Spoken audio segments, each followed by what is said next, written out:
Dirty Bird podcast contains foul language and is not appropriate for young fledglings. Listener discretion is advised. Our intro music is brought to you by Ricky Pistone, aka Dick Piston. And our outro music is brought to you by the Sidewalk Slammers. Check them out wherever you get your music.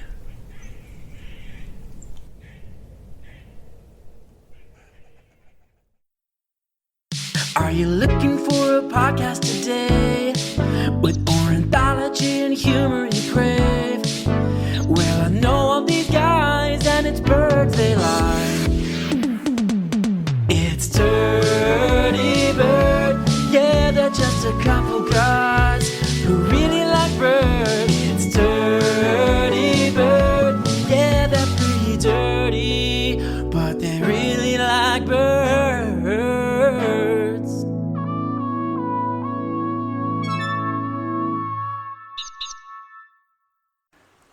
Hello, and welcome to Dirty Bird Podcast, a podcast that's serious about birds, but nothing else. I'm Dr. John, and in each episode I pick an individual bird species and describe it to you, sometimes with special guests on the show. Today I have three very special guests making their first appearance. One's my baby Bo, and my wife Lauren. Say hi, Lauren. Hi. For those of you who thought Lauren wasn't real because she's never been on my 80 episodes now, nope, she's real. And Pepper too, our rescue dog, is sleeping on a towel right now. We're in Otter Creek Wilderness area in the Monongahela National Forest in West Virginia, sitting by a roaring fire in the headwaters of Otter Creek. It's a beautiful fall, crisp day. And today we're talking about the Hoatzin.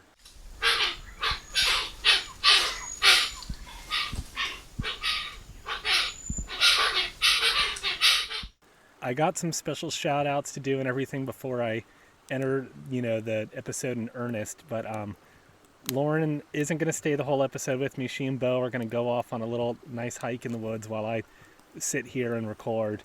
But I wanted to start off the show with Lauren describing this week's bird, the really weird Hoatzin. Maybe Bo can chime in too on what he thinks about it. So Lauren, let me pull the bird up and you describe it for our listeners. Okay. Oh, okay. I'm seeing an orange mohawk, maybe? An orange belly, maybe green tail feathers, green wings. So, and yeah. it's a big bird. It looks like a big bird. Yeah, it's pretty big. It's like probably a little smaller than a turkey, I guess. Like kind of maybe chicken sized. Oh, okay. That's very big. Yeah. Yeah, it's got that blue face. It's got a red eye, and you pointed out the mohawk right away. Is it a pretty bird? Would you? I'd call it quirky. Quirky? Yeah. It's a quirky bird. Yep. So that is Lauren's description of the Hoatzin. She did a pretty good job. It is a quirky looking bird for sure. And there's lots of quirky facts about it. This is honestly a truly really interesting bird. And the evolution section is going to be lit like this campfire I'm sitting by, you guys. So definitely stay for the evolution section at the end. Now I'm going to see Bo and Lauren off on their hike. I don't know if Pepper's going to go with them or stay with me. And we'll be back to talk about the Hoatzin. Okay, so I'm back. Bo, Lauren, and Pepper have officially left me to go on their hike. So now I'm just sitting by this fire in this beautiful stream all alone. Well, I'm not alone. I got you guys. And we got some of the beautiful nature of the Monongahela National Forest and the mountains of West Virginia. I just heard some titmice and chickadees when I was walking in, so hopefully they come by. The sound of the stream is beautiful, but, it does drown out some of the bird noises. Anyway, let's get on with this episode about the Hoatzin. Shout out to Jessica for suggesting this episode. And Jessica also has this week's Birdwatch. This is from her backyard where she recorded cardinals and robins kind of dueling it out for who has the best and loudest morning chorus.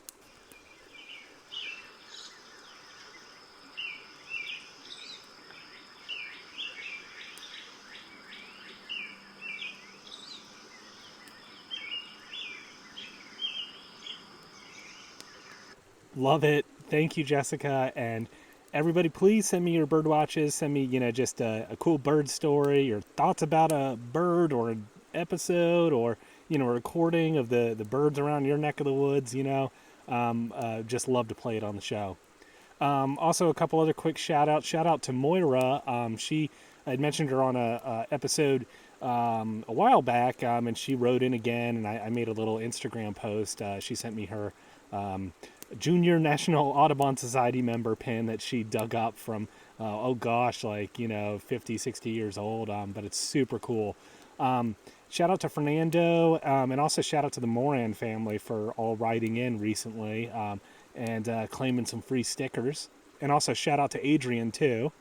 If you want to write in and get some free stickers, email me, dirtybirdpodcast@gmail.com, or message me on Instagram, dirtybirdpodcast. And also thanks for everyone who wrote in when I, mentioned on my last episode that I'm going to stop after 100 episodes. That's not a hard stop. We'll see where I'm at around 100. There may be, one or two more around there, but definitely that's going to be kind of my, marker that, it's time to end the show. And look, I got a pretty slow pace putting these out. I'm lucky if I get one out, every month. So we're still going to be hanging out for a year or two. Don't worry, you guys. All right, and enough of that. Let's talk about the Hoatzin, a truly unique bird. It's even the only member of its family, which just shows how evolutionarily isolated this bird is. And it has some super unique adaptations. It is like no other bird out there. You'll hear me throughout this episode. I'm like, it's the skunk of the bird world, the cow of the bird world. No, not that. I was about to say penguin in the bird world, but that already exists. But anyway, you'll see. It's super cool. So first off, I'll just piggyback off of Lauren's wonderful description of this bird. That crest is the thing that really pops out on it. It looks like a punk rocker with a mohawk. And then it's, about the size of a chicken. It has a brown coloration on most of its feathers, more red towards the wingtips, has a lot of white streaks along its body too. Its underside is more ash or beige colored. Its wings are short, round, and they're pretty large for its body size, which we'll talk about why that is in a moment. And its head is relatively small compared to its body, but it has a strong, powerful appearing bill. Not like the little tiny, bill of a chicken. It's kind of got that small chicken head, but it's got a big, powerful bill. And then on its face, it has a bald area that displays vibrant, unfeathered blue skin. And then the eyes are a striking, nice red color compared to that blue, so they really pop out. So the name Hoatzin, kind of a really unique name too. It appears to come from the Spanish conquistador adaptation of the Aztec word Hoatzin.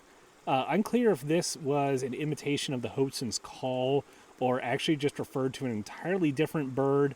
And the Spanish mixed it up. We saw a similar case with the anhinga, where its designation as devil bird got pinned to the anhinga, but it very well could have been devil bird could have referred to a totally different bird than what the Spanish conquistadors assigned it to. Its scientific name is Apis thocomas hoatzin. The species name Hoatzin is obvious. I have no clue why they dropped the T from Hoatzin to make it into Hoatzin in the species name. I don't know, maybe they were making it seem more Latin-y. Apis thocomas is an ancient Greek combination of opisthen, meaning behind, and kome, meaning hair. So it means behind hair, or hair behind, and is a reference to that crest.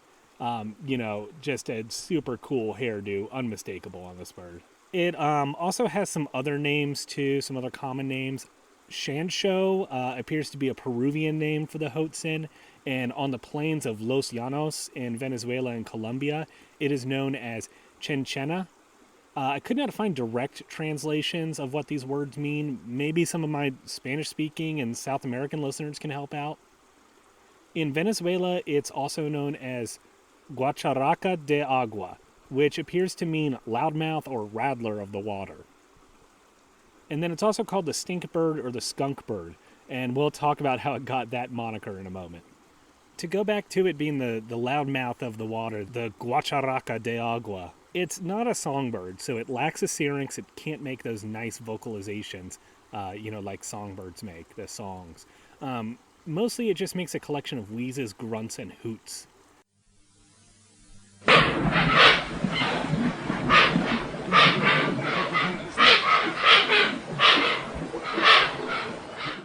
And this just adds to their dinosaur-like image. They kind of remind me of the brown pelican sounds from our brown pelican episode.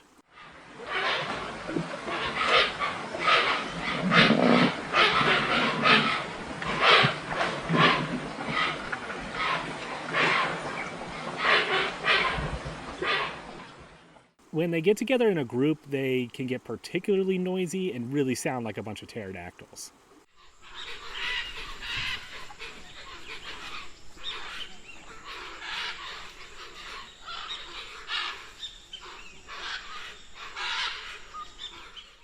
They do also have a call that sounds a little more like a hoot or horn.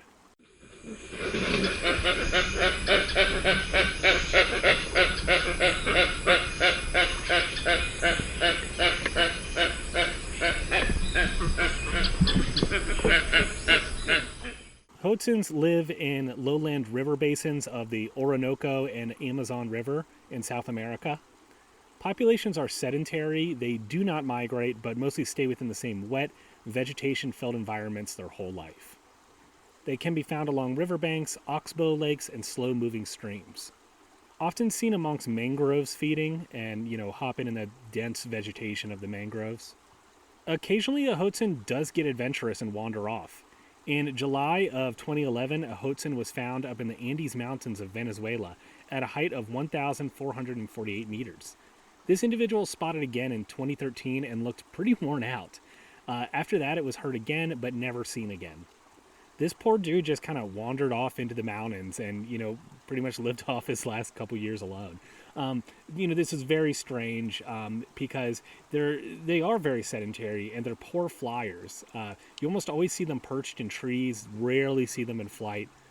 I've read that their flight is described as like a clumsy helicopter, and their landing as crash landing in the trees. However, there are accounts of them flying up to 350 meters. Wow, a whole 350 meters! That's nothing for a bird. Especially, considering our bar-tailed godwits. When we did an episode on them, they're flying like thousands of miles, without landing. And this little guy, he flies 3 football fields and is like, I did it! Instead of flying, you usually see them hopping from branch to branch. Little pogo stick birds. So we'll learn in a moment why they're such weak flyers, but to go back to those big wings for their body size that I mentioned, it helps compensate how weak their flying muscles are. They can't flap fast or hard, so at least they have a bunch of surface area with those wings, high wing loading to help them stay aloft. Wing loading and wing aspect ratio. I can never escape them in every single episode. I don't talk about Bergman or Allen's rule in this episode, though, since, these guys are in such a small area. They don't, get far north enough or south enough to do Allen or Bergman's rule.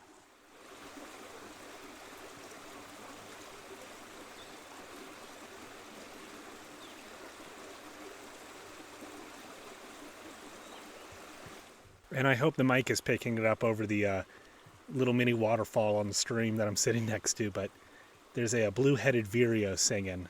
Very beautiful sound. All right, so let's talk about some of the unique adaptations that makes this bird truly incredible. So we'll launch off talking about its feeding. First off, it's incredible that Hoatzins can even exist with what their feeding strategy is. They are the cows of the bird world. They're the only bird that uses foregut fermentation for its food.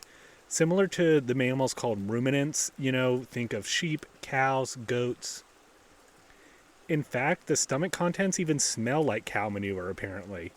This is according to naturalists Goldie and Young in the late 1800s, who used their nose as well as their, eyes and brains when they were doing dissections and describing Hoatzin anatomy. There are birds that do hindgut fermentation of food, like ostriches and emus.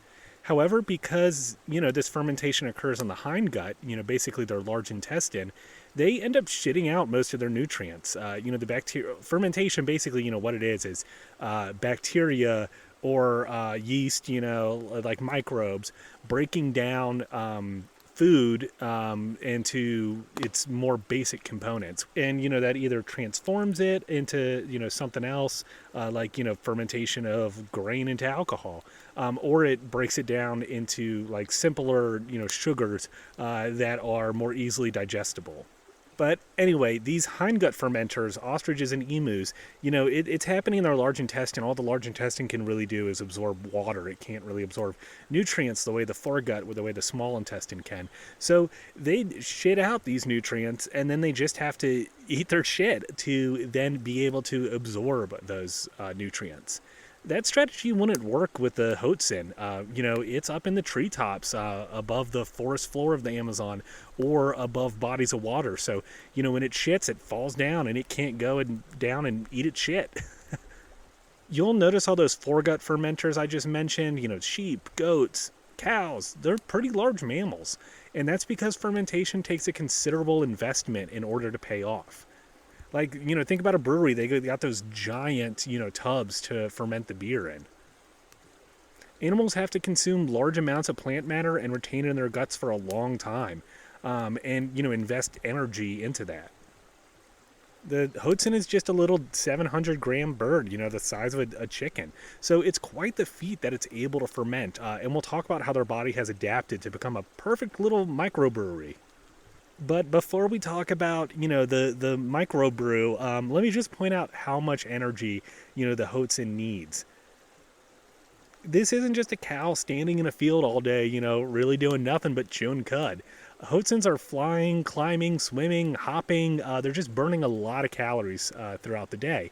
And furthermore, they have a pretty high body temperature. They maintain a temp between 39 and 43.5 degrees Celsius. That's 102.2 and 110.3 degrees Fahrenheit. So they're burning a lot of fuel. So they really need to produce it a lot via fermentation in order to keep up. Being foregut fermenters, this allows them to be strict herbivores that eat just leaves. They only eat young, tender leaves. Animals that strictly eat leaves are called obligate folivores. The Hoatzin is the only bird that is a strict folivore. The main leaves that it eats are from the Coco loba species, the Macharium species, the Combretum species, also known as bush willows, and Pipsalobium, also called black beads. And finally from Chlorophyta, which are also known as cannonball trees.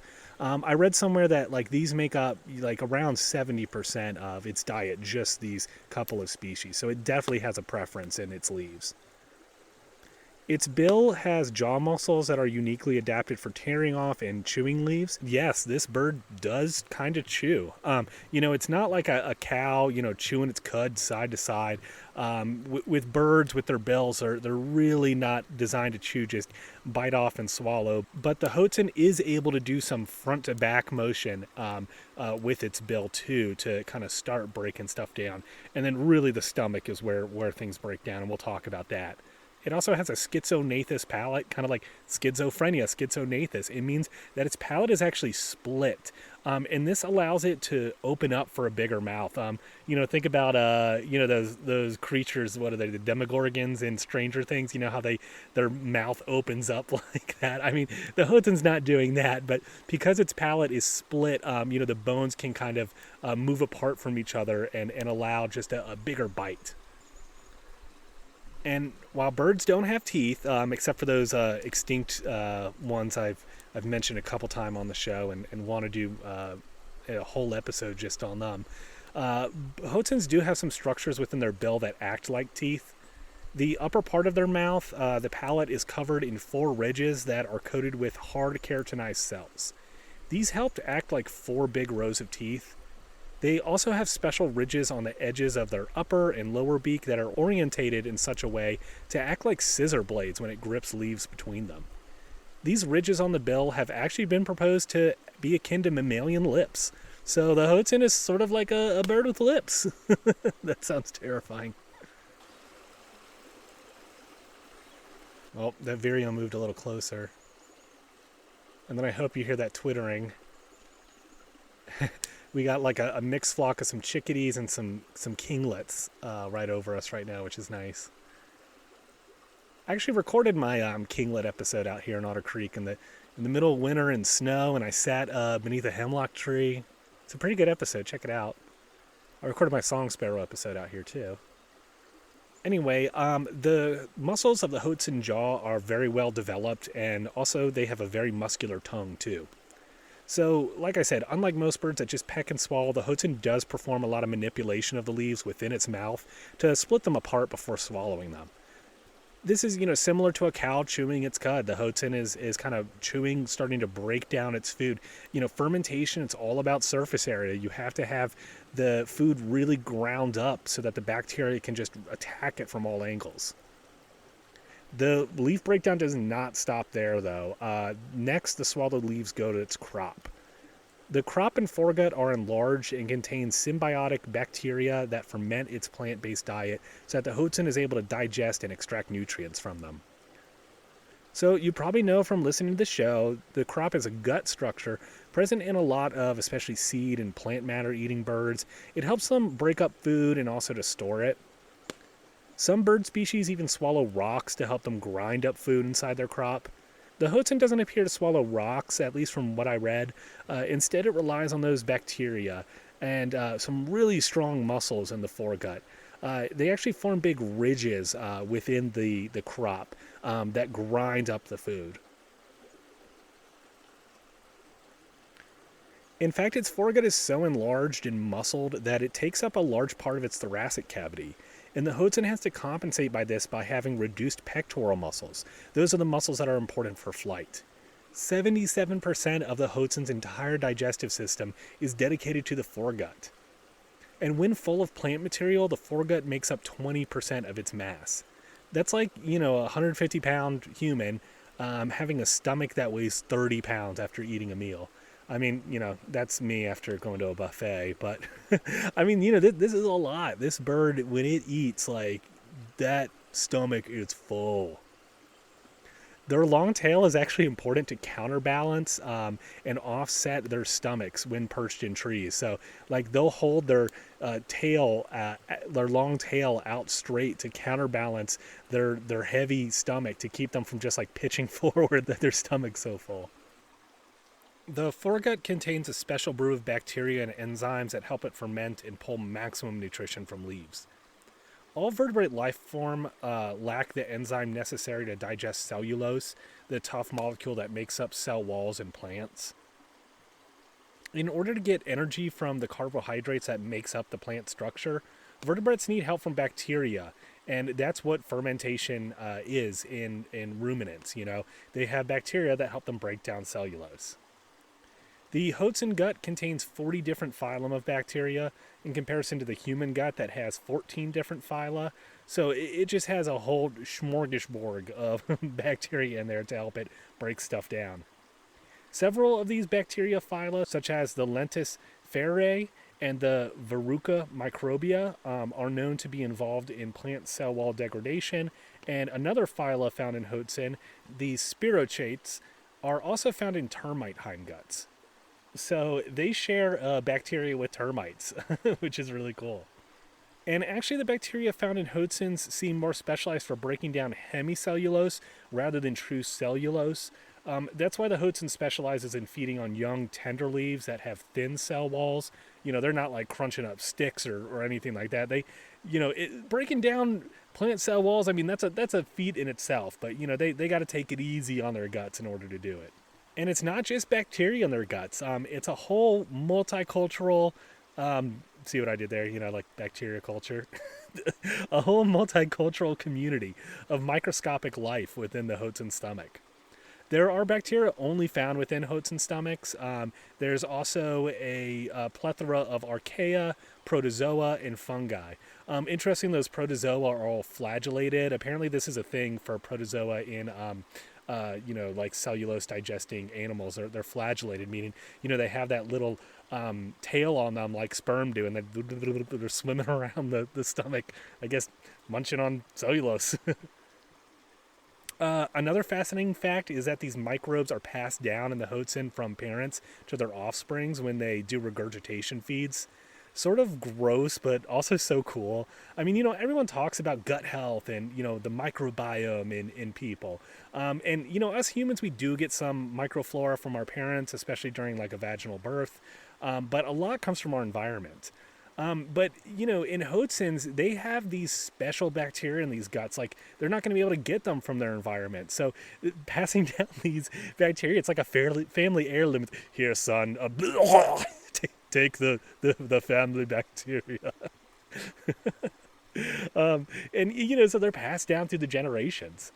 And, it just makes me wonder, like, how precious and vital that is for them to get the regurgitation from their parents and those bacteria. Like if you took a Hoatzin egg and just like raised it in captivity without any parents regurgitating to it, you put leaves in a blender and grind it up and fed it to it, would it still be able to ferment, or would it not have that ability? I'm surprised, that experiment wasn't done in like the, early 60s. It seemed like they loved torturing birds back then. It's probably too unethical to do nowadays. And it's, the bacteria, the microbiome in their stomach is not just about, converting leaves to energy. That's a huge part too. But they also make the food safe to eat by neutralizing toxic chemicals.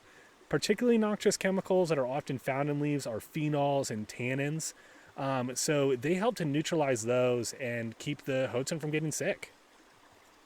But once these beneficial bacteria have eaten, the Hoatzin now needs to get energy from the bacteria. Lysozymes are enzymes that specifically break down bacteria and are often found in immune cells or external secretions like tears and saliva. It's important that ruminant animals that ferment vegetable matter like cows have a way to break down bacteria that are feeding on the vegetation. Otherwise, all that nutrition would just be lost when they shit the bacteria out.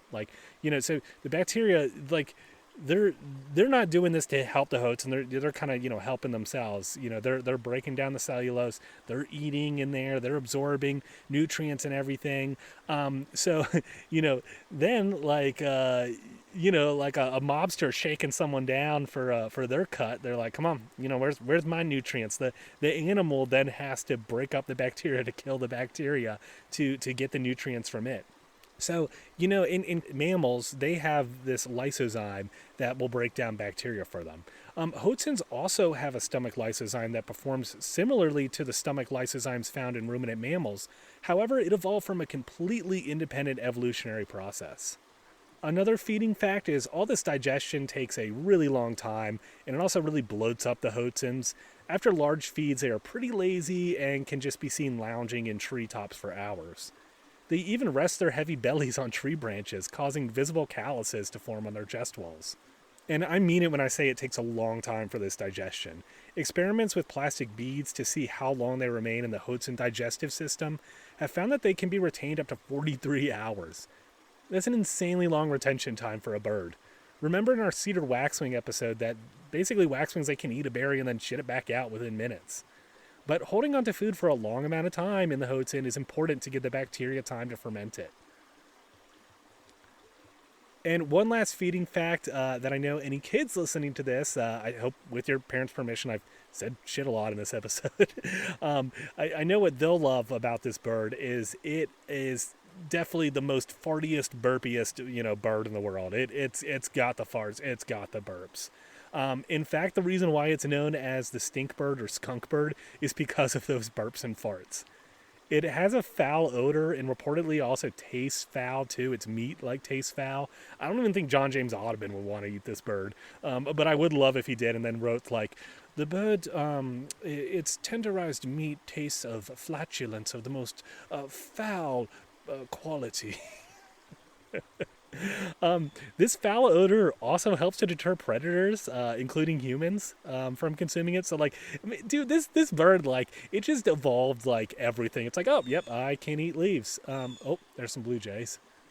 It's yeah, I can eat leaves. I'm specially evolved for it. I got special bacteria. I got a special, crop and everything for it. Oh, and by the way, I produce my own stink that keeps anyone from wanting to touch me or eat me.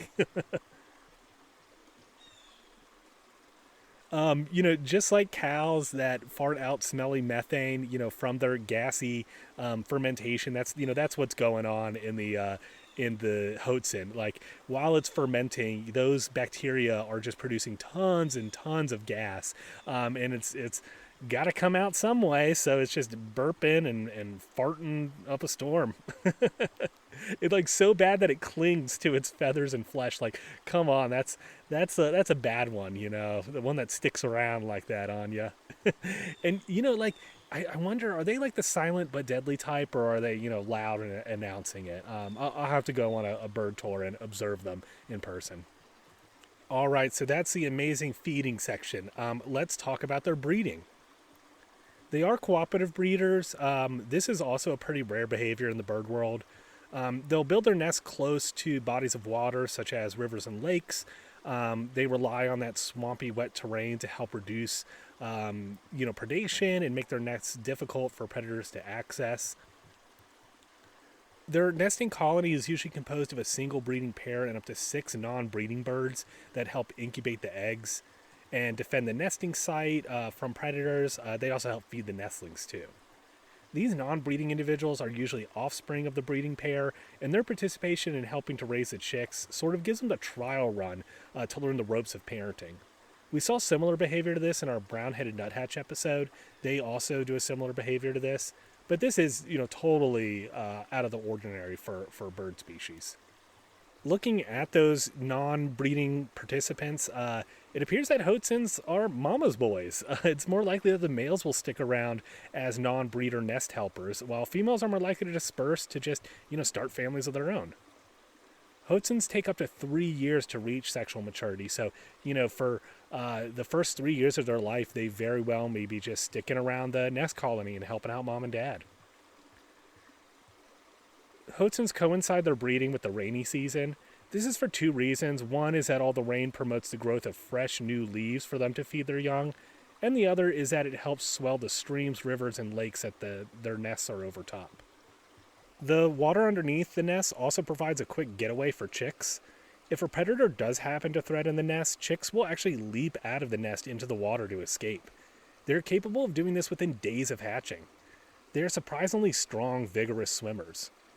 After the danger has passed, they will return to the tree or shrub that holds their nest and climb back up. Chicks actually have claws on 2 of their wing digits to help aid them in climbing. They also have claws on their hind limbs, and they climb more like a sloth than a bird to get back to their nests. This use of quadrupedal locomotion, meaning using all 4 limbs, is unique in the bird world, especially the fact that they use their limbs asynchronously, meaning that like a rock climber going up a wall, they will keep 3 anchor points at all time. This is really important to, keep you from falling. You'll only move 1 arm or 1 leg at a time and keep the other 3 limbs, firmly in place. All other birds have hardwired in their brains, literally, to synchronously move their upper limbs, which makes sense for flying. You want to kind of have that hardwire in that you flap both wings together. You very rarely, if ever, see a bird flap only 1 wing at a time. Hoatzins have retained this hardwired synchronous wing flapping in order for them to fly, but they've also evolved additional neuronal circuits in order to coordinate asynchronous movement of their limbs. And you may be thinking, wing claws, are those retained from dinosaur times? Are these living fossils, living dinosaurs? In the evolution section they are very ancient, lineage of birds, but no, it's not that. A lot of birds actually kind of can retain this ability to get wing claws, geese and ducks will sometimes have them, but it does definitely make them seem very dinosaur-like. They won't always jump in the water if a predator approaches a nest. They might just crawl out of the nest and go group up with the adult birds for safety in another tree limb. When this happens and a predator gets near the nest and, forces the Hoatzins to flee, the adults and, the group will kind of just stand around and they'll hiss at the predator to help warn it away. So like I said, eggs are laid during the start of the rainy season, which is biannual in the Amazon between February and June, and also between September and November. The Hoatzin mother will lay between 1 and 7 eggs, but on average 2 eggs. They have a pretty long incubation period of 32 days. During this time, birds of all sexes in the colony will incubate the eggs. Once the eggs hatch, both sexes also participate in the feeding of the chicks. A very egalitarian society there, with the Hoatzins. Like, the mama's boys, the sons, they're sticking around, helping to raise the babies. Both sexes are helping out. Like, it's just a nice time. Everyone stinks, and the chicks are fed an entirely plant diet.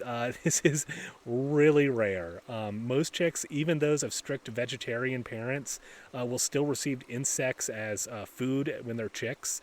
Like cedar waxwings, the adults eat a lot of fruit, but they still feed their kids insects because they need the protein. But nope, not with the Hoatzin.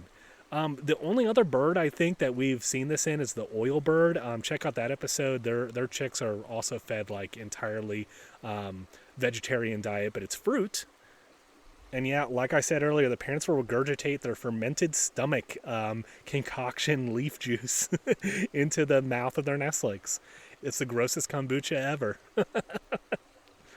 At around 7 to 10 weeks old, Hoatzin chicks are fledged and ready to leave the nest. So that's a long time too. 70 days it might take for a Hoatzin to be able to fly.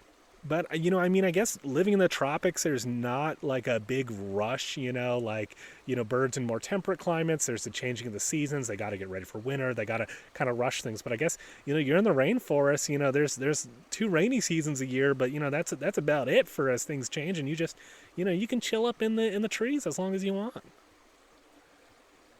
Once leaving the nest, the newly fledged young Hoatzins, they will nibble on some leaves themselves, but they still receive supplemental feeding from their parents. This supplemental feeding can go on for up to 2 months. So that's the really unique life history of the Hoatzin. Their feeding, their breeding, their unique physical adaptations.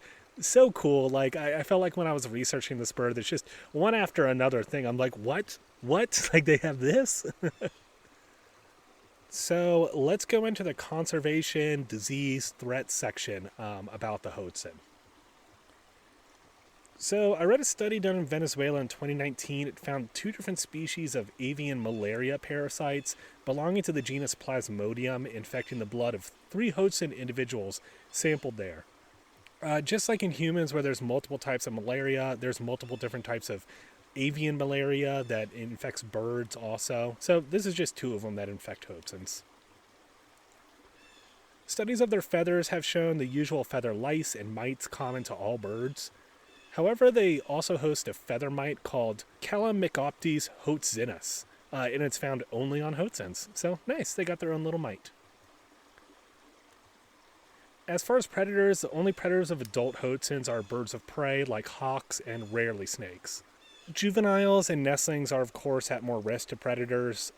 While they perform that escape jump to avoid mammalian predators like monkeys, avian predators like hawks, and snakes that come up on the nest, while in the water they are vulnerable to caimans, piranhas, and other predatory fish. Hoatzin eggs are also vulnerable to predation if the incubating adult is flushed from the nest. Notice I said incubating adult and not incubating parent, because remember, these are communal nesters. It might be a brother, sister, or cousin that's incubating those eggs. Hoatzins are a big tourism attraction to South America. Hell, I want to go see them. I want to see whether they're, silent but deadly or whether they're loud and proud with their burps and farts. But this tourism can adversely affect nesting Hoatzins by flushing adults and nestlings from the nest and making them vulnerable to predation. A study from 1988 found Hoatzin nests in areas frequented by tourists had lower chick survival rates compared to those in undisturbed areas. Keeping human talking noise level low and approaching nests by canoe rather than by foot seems to help reduce the stress level of the Hoatzins and reduce the risk of them flushing from the nest. But, really, at a population level, the main threat to these birds is habitat loss. The cutting down of the Amazon rainforest is really the main threat to this bird species. But because humans don't hunt them, they don't want to eat that stinky bird, they are doing pretty well population-wise. One last fact, the Hoatzin is the national bird of Guyana. Quick disclaimer, I forgot to look up the population numbers of the Hoatzin for this episode. I'm sorry, you guys. I didn't realize until I'm already out here in the woods with no service. So that'll be your homework for this episode, is go look up how many Hoatzins there are in the wild. But luckily, their population numbers appear to be stable. All right, y'all, let's go into the evolutionary history of the Hoatzin to wrap up this episode. And, you know, I love all evolution histories. I think that they're fascinating. I know they're not everyone's cup of tea, but this one is super fucking cool. So even if you're not into, like, you know, how things evolved and the nitty-gritty of the bones and everything like that, the phylogeny, what bird is related to what bird, stay tuned, because there is a shocker in this section. So, like I said, the Hoatzin is the only living member of its family, which is called Opisthocomiformes. And for a really long time, they were sort of a taxonomical mystery. Its primitive appearance, with featherless head, weak wing muscles, and clawed wings on juveniles, led some people to theorize it was a living fossil and a direct descendant of Archaeopteryx, that classic feathered dinosaur fossil that you see pictures of all the time. However, genetic research has since disproved that. And while genetics have helped shed more light on its phylogeny, there's still a lot of mystery left with this really strange bird. But buckle up, y'all, because I do the best I can with, you know, sussing out everything with this bird's history, and also revealing some insane facts. It's unclear exactly what bird group the Hoatzins are most closely related to. Various different studies conflict with each other or don't support the findings found by previous ones. It appears there's some relationship with the Musophagiformes group that contains a group of colorful African birds called the Turacos, including the hilariously named go-away bird. It'll make sense in a moment why their closest living relatives are located in Africa. Hoatzins likely also have a relationship with the Cuculiformes family, the cuckoos. What's certain is that the Hoatzin family, Opisthocomiformes, is one of the earliest lineages of the bird world, forming around 64 million years ago. The Hoatzin first pops up in the fossil record 55 million years ago from a specimen from Argentina. It's termed Onychopteryx simpsoni, and it's known from a single leg bone. This is during the Eocene period and coincides with when the now largely extinct primitive ungulates, the condylars, arrived in South America. These new mammals filling up ecological niches in South America could have been a driver for the Hoatzin filling its current ecological niche, starting to go towards more a leaf-based diet as it competed with these new mammals. Genetic studies of those stomach lysozymes I talked about earlier that are uniquely evolved in Hoatzins to break down their gut bacteria for extraction of nutrients appear to have evolved from other lysozymes found in birds around 25 million years ago. So this suggests that until 25 million years ago, Opisthocomiformes birds were not the obligate folivores that they are today, and the family was likely more robust and filling a more variety of ecological niches at that time. By the time the next Hoatzin ancestor fossil pops up 22 to 24 million years ago, the birds had certainly taken on their more leaf-eating lifestyle. Fossil evidence from Brazilian Hoatzin ancestors showed that they have already evolved a large crop at the expense of their flying muscles around this time. Another fossil from this time period composed of most of the bones of the right wing and was found in Sao Paulo, Brazil, and termed Hoatzinavis lacustris, shows a specimen that is smaller than the modern Hoatzin, but pretty comparable. Then there's another specimen comprising just some skull bones from 11 to 13 million years ago from Colombia. Termed Hoatzinoides magdalenae, it is larger than the modern Hoatzin, and it's significant because it was found west of the Andes Mountains, while the modern Hoatzin is found only east of the Andes. Good band name, you know, East of the Andes. Man, I might take East of the Andes. Hey there, we're east of the Andes, and we're going to play you the Hoatzin Blues. I don't know why they're a British punk rock band, maybe because the Hoatzin has that mohawk. That'd be great. But this fossil is cool because it shows that the Hoatzin was probably, a little bit more, or Hoatzin ancestors were a little bit more widespread around South America historically. But here we go. Here is the fossil that is like the boom, like the head exploding moment. So there's a fossil specimen. It's called Namibiavis senute. It's known from various wing bones from several different individuals found in fluviatile deposits dating from around 17 million years ago in Namibia, Africa. Africa? What? So what the hell is going on here? I mean, we see all the time fossils from other continents of bird ancestors, popping up, where they're not found today. But these are usually strong flying birds that disperse through the usual routes, like crossing the Bering Land Bridge, or the Panama Land Bridge, or various land connections between Europe, Asia, and Africa. But for the ancestor of such an isolated bird species like the Hoatzin, only found in the Amazon and Orinoco river basins, and such a weak flyer too, for it to be popping up in Africa and South America, like, that's just crazy. So I know what you're thinking, Gondwana. Maybe the ancestor Hoatzin formed before the breakup of Africa and South America, and so that's why it's on both continents. However, that occurred 100 million years ago when dinosaurs still roamed the earth. And, the Hoatzin, it does look like a modern dinosaur, but like I said, the family first formed around 62 million years ago, so these continents were already well broken up by that time. So what about flying across the two continents? Well, I mean, remember from my feeding section, the Hoatzin made an evolutionary trade-off. In order to be able to live off just leaves, it developed an expanded crop at the expense of its pectoral muscles, and it's a weak flyer. It can barely fly across a good-sized lake, let alone an ocean. So, naturally, that just leaves one conclusion. The Hoatzin sailed across the ocean. Nope, seriously. Like in African Christopher Columbus, the Hoatzin discovered America. Like, sort of. I mean, of course it was accidental. The Hoatzin, didn't mean to do this.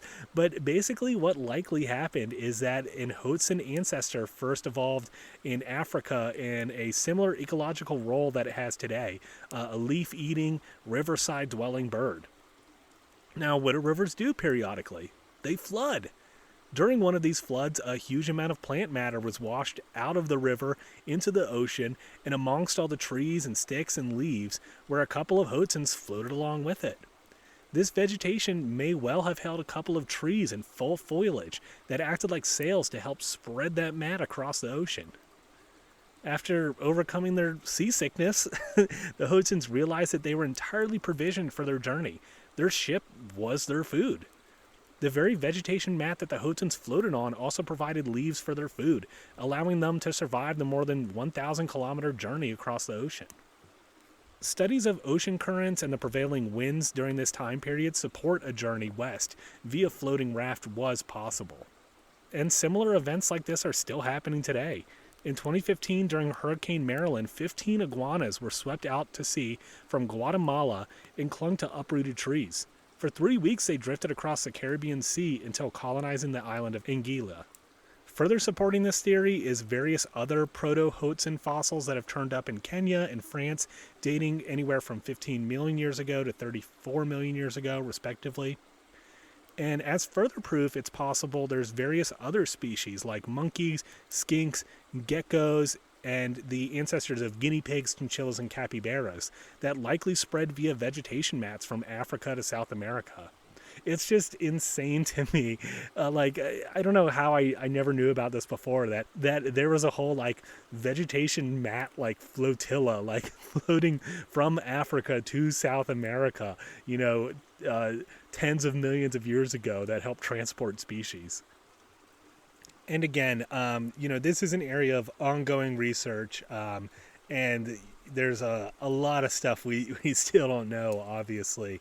But this is the most likely explanation, is that the Hoatzin ancestor came over on that vegetable mat, that the family historically was much more widespread, much more diverse, and that what we have today, that Hoatzin, whose closest living relative, they split off 64 million years ago, we just have just the one species, just confined in a very small area.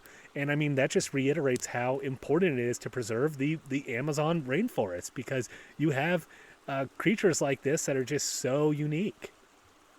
And if they're gone forever. It doesn't matter if we have their genetic evidence and we can bring them back from the dead, clone them or something. We're not going to have their unique stomach kombucha, microbiome, and they wouldn't be able to survive. It makes me think, it's wonder, you bring back the woolly mammoth or something, you bring it back and like it doesn't have some unique, bacteria in its fur that produced a special oil, that allowed it to survive, and it just like keels over and dies, and we're like, well, fuck. So, yeah, it just makes me think about how important preserving species are. And, it's easy to think that when I'm sitting out here, by a wonderful stream, the water, the sun is causing reflections of the water off of tree trunks. It's just amazing. Sitting by a nice fire. It's beautiful fall weather. Just makes me feel so lucky for the nature that we get to enjoy and wanting to be good stewards of the earth and preserve it. So I'll stop my soliloquy there on conservation and wrap up this evolution section, because there is one last question that remains. Why did the Hoatzin ancestors in Europe and Africa go extinct? Where are they? Well, the last fossils of proto-Hoatzins in Europe date from about 15 million years ago, and those from Africa date from about 10 million years ago. This coincides with the closure of the Turgai Strait. This was a vast stretch of salt water from the Caspian Sea up to the Arctic that once separated Europe from Asia. During this time period, the climate also became more temperate, and forests and jungles were replaced by grasslands, which is a less ideal habitat for, a bird that's not the best flyer and mostly hops around branches. The closure of the Turgai Strait allowed an influx of mammals from Asia to Europe and eventually into Africa. Some of the mammals that came in were felines and the cat-like civets and gannets that crossed over from Asia, and their ability to climb trees likely made the Hoatzins and their nests easy prey.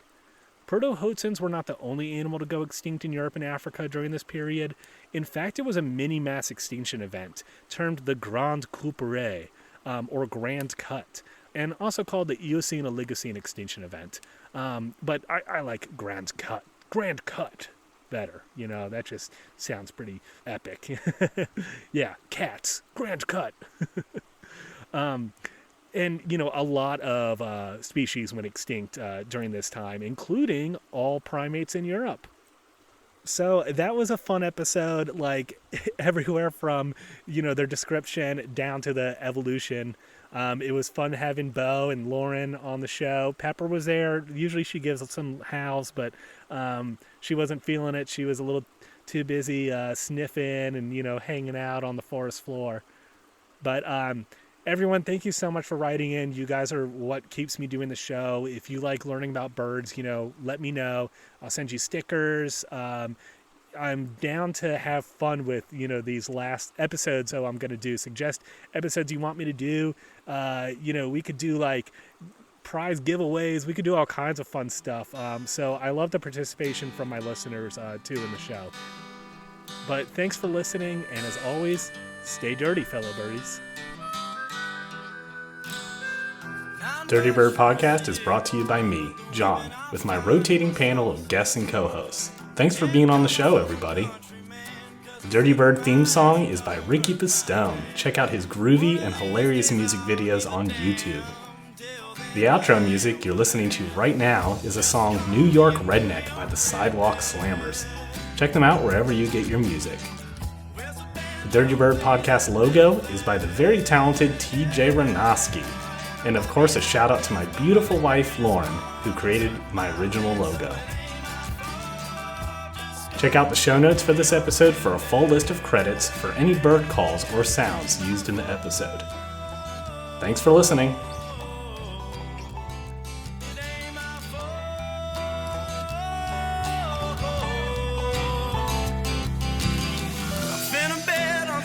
At the track, drive into Brooklyn, ain't never coming back. Tim's on the ground in the concrete jungle. I might get into a little rumble. Ain't nothing but a high-tailing man, bred on the farm, so I work with my hands. Just call me a New York redneck. Where's the banjo? Play that Bellafay. And I might be high class, but my liquor is more. They took my land, so it ain't my fault. Just call me a New York redneck.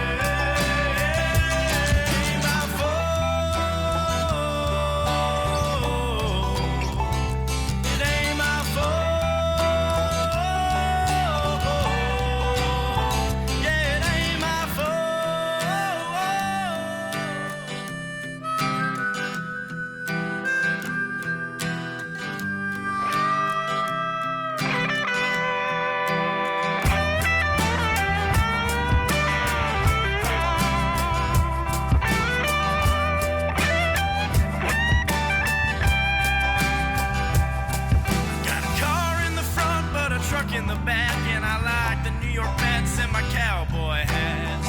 My drink, my Henny in a wine glass. Step to me and I'll kick your fucking ass.